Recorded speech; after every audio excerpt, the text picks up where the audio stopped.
Merci beaucoup. Nous avons fini les introductions par rapport à l'argent, par rapport au budget familial. Qu'est-ce qui nous donne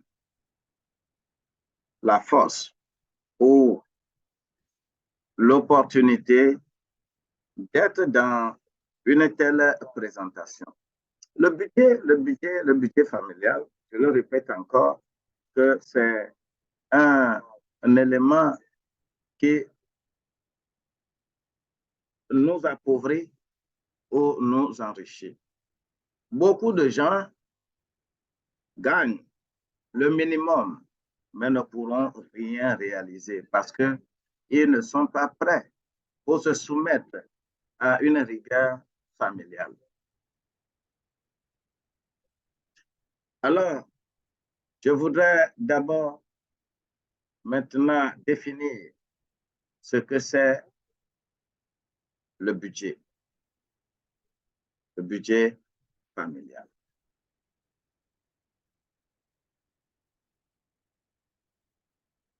OK. Les définitions, rien que des définitions ici. Alors, premièrement, qu'est-ce qu'un budget?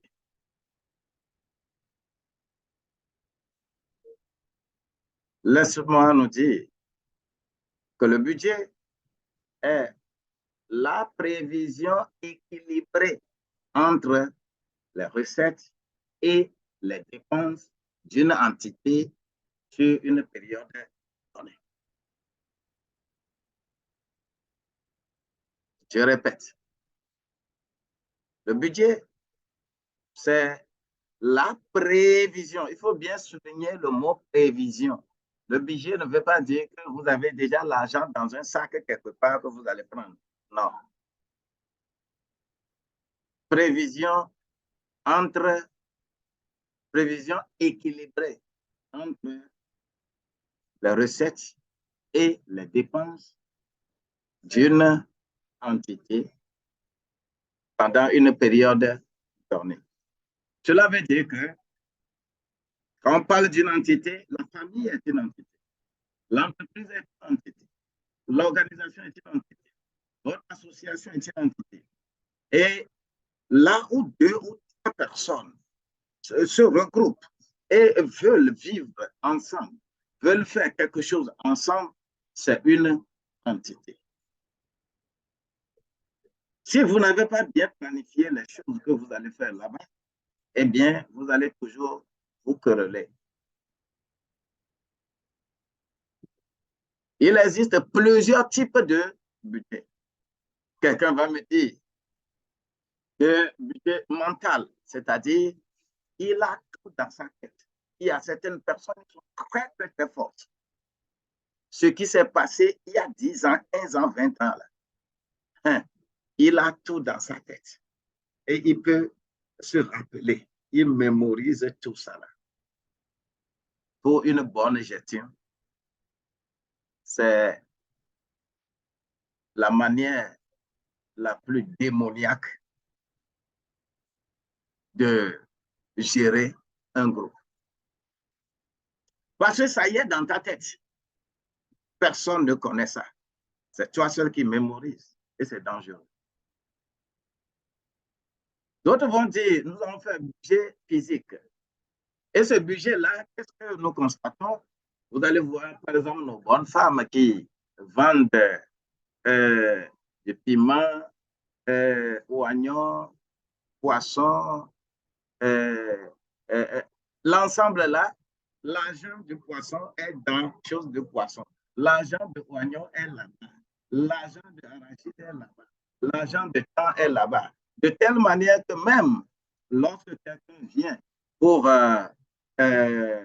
acheter, on dira qu'il n'y a pas de monnaie.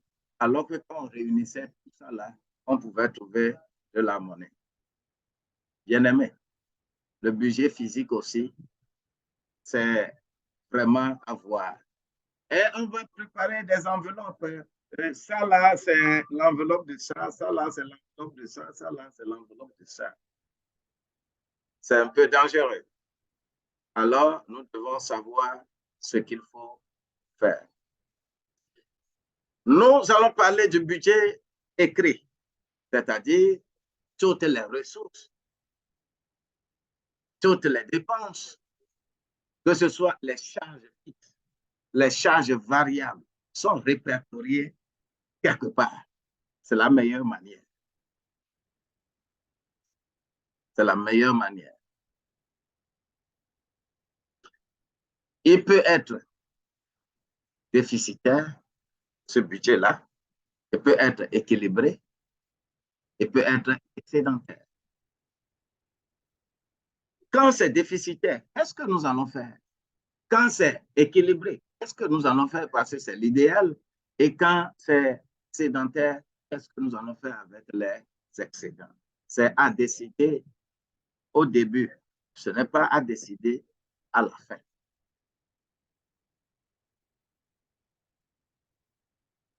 Le budget a des principes. Je ne vais pas m'attarder trop là-dessus. Nous allons moins parler rapidement de 5 grands principes pour l'élaboration du budget. Donc, pour l'élaboration du budget familial, puisque c'est pour cela que nous sommes là, il faut respecter 5 grands principes. Il s'agit du principe d'annualité, c'est-à-dire le budget est conçu pour une période donnée. Quand je veux organiser mes ressources et mes dépenses, il est évident, hein, quand je suis au Togo, le salaire se paie chaque mois. Je peux faire budget mensuel. Mais quand je suis, par exemple, aux États-Unis, le salaire se paye chaque semaine. Je vais faire budget hebdomadaire. Mais ce qu'on fait, c'est l'année. Alors, il faut faire budget pour chaque mois et que cela soit un budget principe d'annualité. Il y a un principe d'universalité. Vous n'allez pas dire que moi, je vais faire comme ça, moi, je vais faire comme ça pour être dans le budget. C'est par rapport à cela que l'État aussi, vous allez payer des impôts, hein, des ressources fiscales et des ressources non fiscales. Vous allez payer des impôts et des taxes. C'est tout à fait normal. Donc, vous devez savoir qu'il y a l'assiette, la base sur laquelle l'État se pointe pour calculer ses impôts et que vous puissiez payer. C'est à budgétiser. L'unité du budget, dépenses et ressources là, ce sont des choses liées. Par exemple, lorsque tu dois à quelqu'un, la personne aussi te doit, on ne peut pas faire compensation en matière de budget. Paie-moi, je vais te payer. Et ce qui est encore plus grave, on va dire que j'ai tel bien, je remets le bien là à la place de l'argent que je te dois. Ça là n'existe pas dans le principe de budget. Le ménage, le foyer, la famille doit savoir ça. Il y a la spécialité, principe de spécialité. Et ce principe-là doit nous amener à savoir dans quel contexte, comment je calcule mes choses. Nous n'allons pas faire quelque chose cette année. L'année prochaine, nous allons faire autre chose. Ce n'est pas bien. Le principe de l'équilibre réel. Parce que votre budget doit être équilibré. Ce qui veut dire qu'il ne faut pas vivre au-dessus de ses moyens. Donc, ces principes sont en même temps des règles. Et ce sont des règles de procédure pour lesquelles nous devons nous soumettre. Alors, si nous définissons les choses de cette manière-là, c'est ça le budget qui est défini. Alors, nous voulons appliquer ces principes-là à la famille, puisque nous sommes dans le budget familial. Qu'est-ce que la famille? Qu'est-ce que la famille? Je pose encore pour la troisième fois. Qu'est-ce que la famille? Mauvaise définition de la famille, ça agit sur votre vie de tous les jours. C'est quoi la famille selon la Bible? La famille, écoute bien, la famille est ordonnée par Dieu. La famille, c'est la cellule la plus importante dans le temps et dans l'éternité. Ta famille est chère. Avant même notre naissance, sur cette terre-là, on appartenait à une famille. Dieu, lui, il dit qu'avant que tu ne sois né, j'avais des desseins formulés pour toi. Dieu a déjà des projets pour toi. Alors, réfléchis bien sur la définition de la famille. Quelle est la place de Dieu dans la famille? Quelle est la place de Dieu dans ta famille? Si Dieu crée le fondement de la famille et de toute société possible, c'est-à-dire ton image, nous sommes créés à son image et nous devons le ressembler. Ça, les deux choses-là, nous devons savoir que l'image de Dieu est infinie. Nous sommes déjà 8 milliards sur la terre. Personne ne ressemble exactement à personne. Mais la ressemblance de Dieu est unique. C'est le comportement de Dieu. Et nous ne pouvons que plaire à Dieu. Si nous sommes réels et nous sommes à l'image de Dieu, nous sommes pour lui ressembler, alors nous devons savoir certaines choses.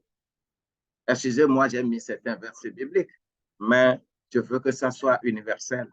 Et quand je suis avec n'importe qui, je présente ces modules-là conformément à votre croyance. Parce que la religion ne peut pas avoir d'effet sur notre vie familiale. Mais Dieu va avoir son effet sur notre vie familiale. La religion divise, la religion tue. Mais lorsque nous avons Dieu avec nous, nous savons que Dieu est notre Père, que d'autres vont rejeter. Si nous savons que c'est Dieu qui nous inspire pour être bien sur la terre, eh bien, nous allons bien vivre. Mais si nous nous attachons à la religion, notre famille sera cassée. Faisons beaucoup attention. La suivante, quels sont les 3 critères qui caractérisent la famille? C'est encore question. Ces critères-là, nous allons voir que le lien de sang est là. On vit sous le même toit. On fait des choses en commun. Communauté de service. Le lien de sang. On vit sous le même toit. Une communauté de service. Ce sont des caractéristiques d'une famille. Lorsque nous sommes au niveau d'une entreprise, d'une association, d'un groupement, nous devons considérer de telles choses que c'est Dieu qui nous a mis ensemble et ces liens doivent fonctionner toujours. Quelle est alors la mission de la famille? La mission de la famille. La famille fait partie de quelque chose. La famille nous permet de recevoir de l'amour. Quand il n'y a pas l'amour dans la famille, ce n'est pas une famille. La famille nous permet d'être protégés et de se sentir en sécurité. Tu peux avoir des problèmes ailleurs, mais lorsque tu viens dans ta famille, tu es protégé, tu es en sécurité, tu es sous ton toit. C'est pourquoi lorsque ça devient compliqué dans la famille, on ne s'entend pas. Cette famille-là ne peut pas aller loin. La famille nous permet des perspectives d'avenir. On fait des programmes ensemble. Parce que nous vivons pendant une période donnée, une période indéfinie. Alors là, il faut avoir des perspectives d'avenir. Ainsi, nous nous battons afin de permettre à chacun dans la famille, dans la communauté, de vivre avec une vie de famille dans une communauté locale. Je suis dans un milieu, je suis dans une localité, il est évident que je puisse vivre conformément à cette localité. C'est pourquoi en matière de famille, il n'y a pas de copie conforme à faire quelque part. Alors, quelle est l'importance de la famille dans l'Église? Quelle est l'importance de la famille dans l'Église, dans votre association, dans votre organisation, dans votre regroupement, dans votre mosquée? Quelle est l'importance de la famille?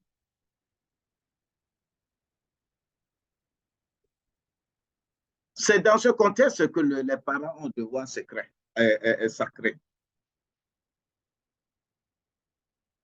Tu as un devoir sacré de faire comprendre les piliers de ta famille à tes enfants. C'est un devoir vraiment sacré. Est-ce que tu entends? Les parents doivent élever leurs enfants dans l'amour et la droiture. Les parents doivent subvenir aux besoins physiques et spirituels de leurs enfants. C'est pourquoi la famille a sa place dans l'organisation.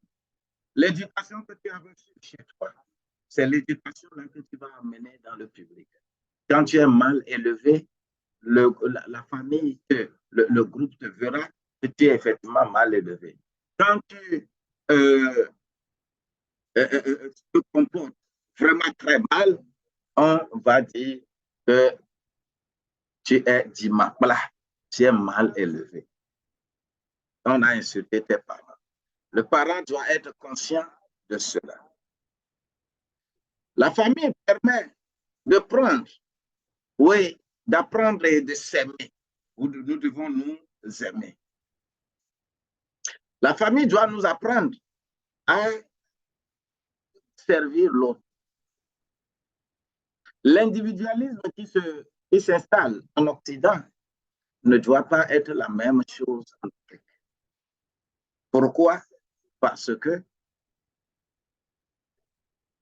en Afrique, un enfant qui naît est né pour la société. Et c'est la société que tu serviras demain.